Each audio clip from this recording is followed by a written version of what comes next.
Hello everyone, welcome back to my YouTube channel. आज हम करेंगे अकाउंटेंसी क्लास 12 का चैप्टर नंबर 1 जिसका नाम है accounting for non profit organisation. ये चैप्टर सीबीएसई बोर्ड के स्टूडेंट के सिलेबस में नहीं है। जो भी स्टूडेंट्स हैं 2022 एंड 2023 बैच के, उनके सिलेबस में ये चैप्टर नहीं है। सीबीएसई ने इस चैप्टर को रिमूव कर दिया है। बट हाँ, जो अदर स्टेट्स के स्टूडेंट हैं जैसे कि हरियाणा बोर्ड हो गया, उनके सिलेबस में ये चैप्टर इंक्लूडेड है। तो आज की वीडियो ये उन बच्चों के लिए है जो अदर स्टेट बोर्ड में पढ़ रहे हैं और हमारे चैनल पे आके वीडियो को देखते हैं। चलिए अब बिना देरी के शुरू करते हैं आज के टॉपिक को। तो आज बेसिकली जैसा चैप्टर का नाम है accounting for non non profit organisation. Non profit organisation मतलब वो ऑर्गेनाइजेशन जिनका मोटिव पैसा कमाना नहीं है। वो ऑर्गेनाइजेशन जिनका मोटिव पैसा कमाना नहीं है बल्कि लोगों की भलाई करना है, सोशल वेलफेयर करना है, उनकी ही हम इस चैप्टर में अकाउंटिंग करना सीखेंगे। क्योंकि अकाउंट्स तो उन्हें भी मेंटेन करने पड़ते हैं, गवर्नमेंट को तो उन्हें भी शो करना होता है कि कितना पैसा आया, कितना फंड आया उनके पास, कहाँ कहाँ से पैसा आया। बट इनका मोटिव पैसा कमाना नहीं होता है। चलिए इसकी डेफिनेशन को पढ़ लेते हैं। तो a non for profit organisation also known as non profit organisation, जिसको आप शॉर्ट फॉर्म में एनपीओ भी बोल सकते हैं। यहाँ पे ये बात की गई है, इसका अनदर नेम जो बोला गया है वो बोला गया है नॉन प्रॉफिट ऑर्गेनाइजेशन। सेकंड चीज जो बात की गई है, a non profit organisation is an organisation set up to render service to the society not with the aim of earning profit. यहाँ पे मैंने वही बात बताई कि ये वो ऑर्गेनाइजेशन होती हैं जो अपनी सर्विस प्रोवाइड करती हैं सोसाइटी को, जिनका एम अर्निंग प्रॉफिट नहीं होता है। इनका है कि अपनी सर्विस प्रोवाइड करके लोगों का बेनिफिट करना, ना कि अपने लिए प्रॉफिट कमाना। थर्ड पॉइंट में कुछ एग्जाम्पल दे रखे हैं। एग्जाम्पल क्या है? गवर्नमेंट स्कूल हो गया, government hospital, charitable institute, religious organisation, club, educational institute और ट्रेड यूनियन। ये कुछ एग्जाम्पल है जिनको आप नॉन प्रॉफिट ऑर्गेनाइजेशन बोल सकते हैं। क्योंकि गवर्नमेंट स्कूल, गवर्नमेंट हॉस्पिटल, यहाँ पे क्या होता है, क्योंकि यहाँ पे आप देखेंगे कि फीस बहुत लेस कम होती है और यहाँ पे माना ये जाता है कि लोगों की भलाई के लिए, बच्चों की, पेरेंट्स की बच्चों की भलाई के लिए इनको इनको ओपन किया जाता है, जो कि गवर्नमेंट स्कूल हो गया, गवर्नमेंट हॉस्पिटल हो गया। इस तरह के आप एग्जांपल इसमें इंक्लूड कर सकते हैं। अगर इसको मैं एग्जांपल से समझाऊं कि एक कंपनी है, तो कंपनी का मोटिव होता है पैसा कमाना। इसको आप एनपीओ नहीं बोल सकते, इसको नॉन प्रॉफिट ऑर्गेनाइजेशन आप नहीं बोल सकते, क्योंकि ये पैसा कमाने के लिए इसका एम ही प्रॉफिट कमाना है।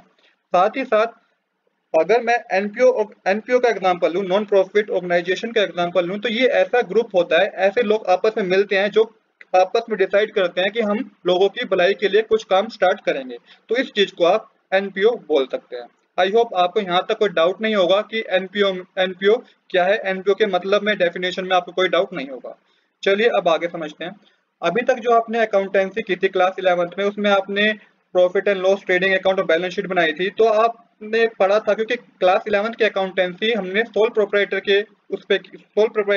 पे की है। मतलब कि एक बंदे ने जो बिजनेस किया है, एक इंसान ने जो बिजनेस किया है, उसके बेसिस पे हमने अकाउंटिंग पढ़ी है। तो जब कोई पर्टिकुलर बिजनेसमैन बिजनेस में पैसा लगाता था, उसे हम कैपिटल बोलते थे। क्या बोलते थे? कैपिटल बोलते थे। अब यहाँ पे क्या चेंज है इस चैप्टर में कि अब आपको उस पैसे को कैपिटल नहीं बोलना, आपको उसको फंड बोलना है।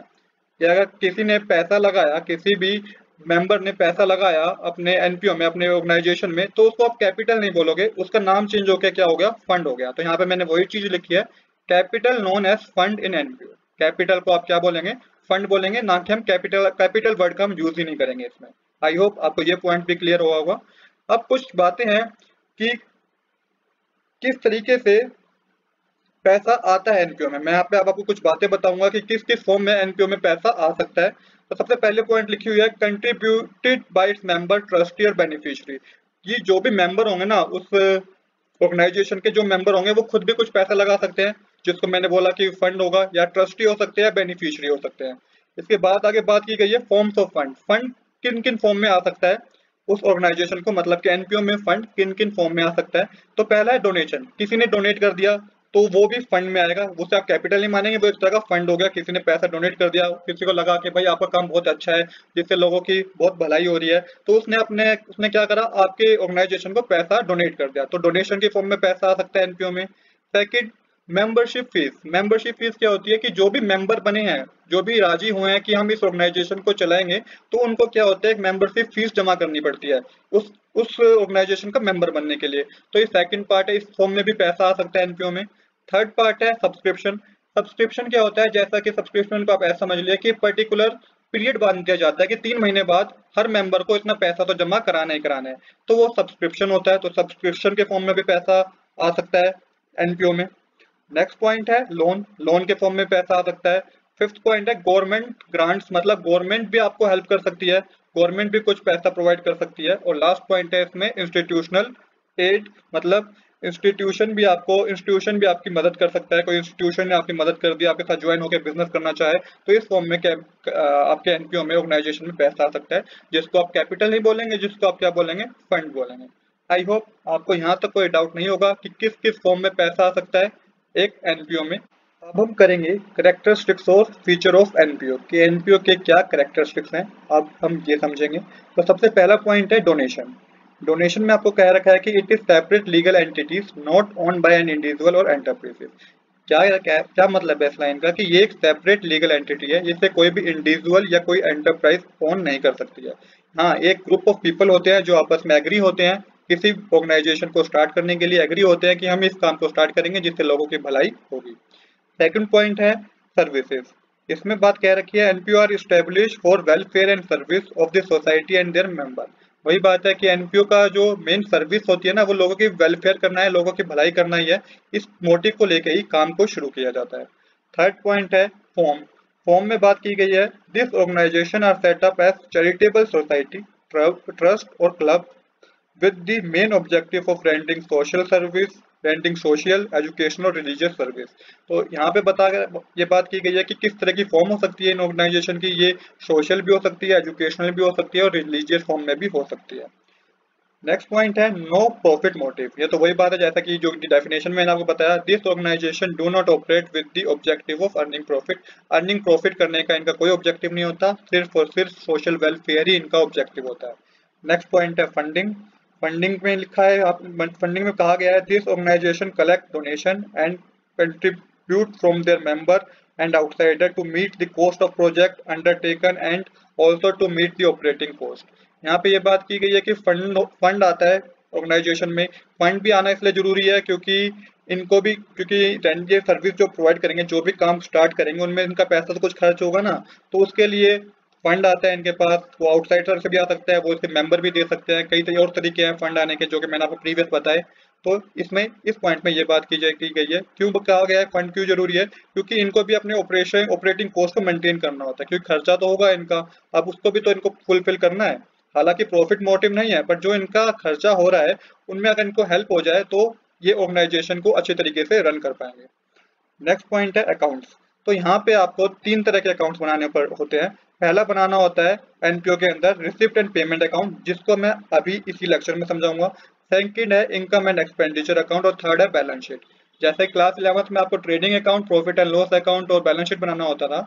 हालांकि यहाँ पे जो है रिसिप्ट एंड पेमेंट अकाउंट को आप मैच कीजिएगा अपने क्लास 11th में कैश बुक जैसे अपना इतना कैश बुक का कंसेप्ट ही आपको रिसिप्ट एंड पेमेंट अकाउंट में लगाना है। सेम कंसेप्ट है, अगर पैसा आएगा तो वो आपकी क्या है, रिसीट है, अगर पैसा आपके पास से जाएगा तो वो पेमेंट है। सेम कंसेप्ट आपको कैश बुक वाला ही आपको रिसीट एंड पेमेंट अकाउंट में लगाना है।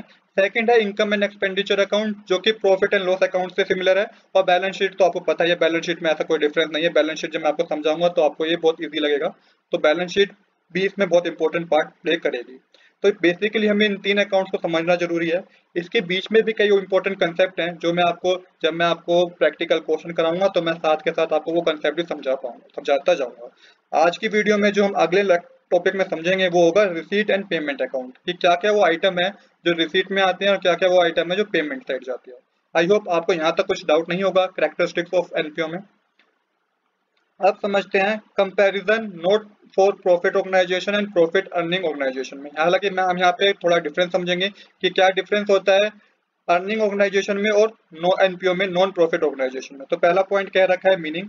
मीनिंग में बात की गई है a legal entity which operate for earning profit for the owner is known as for profit और प्रॉफिट ऑर्गेनाइजेशन। जिनका मोटिव प्रॉफिट कमाना होता है उन्हें प्रॉफिट ऑर्गेनाइजेशन बोला जाता है।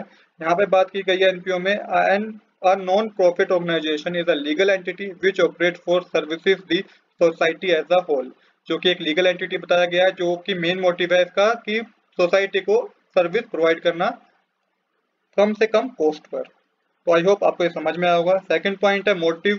मोटिव इसका प्रॉफिट कमाना ही होता है। एनपीओ का क्या मोटिव होता है? सर्विस मोटिव होता है कि ये अपनी सर्विस को रेंडर कर सके, सर्विस को प्रोवाइड करे सोसाइटी में। थर्ड पॉइंट है फॉर्म ऑफ ऑर्गेनाइजेशन। यहाँ पे क्या क्या फॉर्म हो सकती है ऑर्गेनाइजेशन की? सोल प्रोप्राइटर जिसमें आता है, पार्टनरशिप फर्म भी इसमें आती है और कंपनी भी प्रॉफिट ऑर्गेनाइजेशन में ही आती है। और एनपीओ में क्या क्या फॉर्म्स हो सकती है? क्लब हो सकता है, ट्रस्ट हो सकता है, पब्लिक हॉस्पिटल हो सकते हैं, गवर्नमेंट स्कूल हो सकते हैं, सोसाइटी हो सकती है। तो ये सब जो होती है फॉर्म्स होती हैं एनपीओ की। एनपीओ के अंदर ये फॉर्म आ सकती है। लास्ट पॉइंट है मैनेजमेंट। मैनेजमेंट में क्या क्या रखा है? सोल प्रोप्राइटर, पार्टनर्स और डायरेक्टर एज दी केस में भी। तो ये इनके मैनेजमेंट के पार्ट्स होते हैं, डायरेक्टर, पार्टनर और सोल प्रोप्राइटर। एनपीओ में क्या कह रखा है कि ट्रस्टी, कमिटीज और गवर्नमेंट बॉडीज एनपीओ की क्या होती है? मैनेजमेंट के पार्ट होते हैं। तो आई होप आपको डिफरेंस में कोई भी डाउट नहीं होगा कि क्या क्या डिफरेंस में आएगा एनपीओ में और प्रॉफिट ऑर्गेनाइजेशन में। अब हम समझेंगे रिसीट एंड पेमेंट अकाउंट। तो देखिए इस तरीके का फॉर्मेट होता है रिसीट एंड पेमेंट अकाउंट का। सबसे पहले हम डेबिट साइड की बात कर लेते हैं। डेबिट साइड में आप वो सारे आइटम लिखेंगे जिसमें एक एनपीओ में, एक ऑर्गेनाइजेशन में पैसा आएगा। अगर आपको आइटम देख के ये पता चलता है कि इसमें तो ऑर्गेनाइजेशन के पास पैसा आया तो आप डेबिट साइड मेंशन कर दीजिएगा।